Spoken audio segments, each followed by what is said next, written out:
You have probably experienced it, the stinging, the tears, the mystery, but is it all just an annoying kitchen habit? Ever wondered why chopping onions can turn you into a tear-eye mess? You are not alone. Most of us have experienced it, but what's really going on behind those tears? Onions are a kitchen staple, but they come with a secret.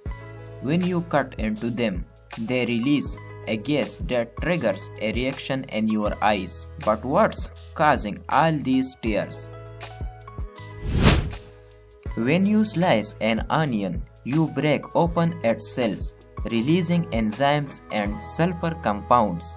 These compounds combine to form a gas called cyanpropanethyl S oxide. This gas irritates the eyes, causing a burning sensation. To protect itself, your body produces tears to flush out the irritant. Ever notice how some people cry more than others? Well, the amount of gas released and your sensitivity to it can vary. The more sensitive your eyes are, the more tears you will shed. Want to avoid the tears? You can try wearing goggles, chilling the onion before cutting it, or even chopping it underwater.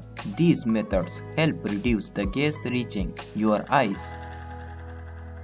So the next time you chop an onion, you will know exactly why those tears are flowing. It's just your body's way of protecting itself from a spicy little surprise.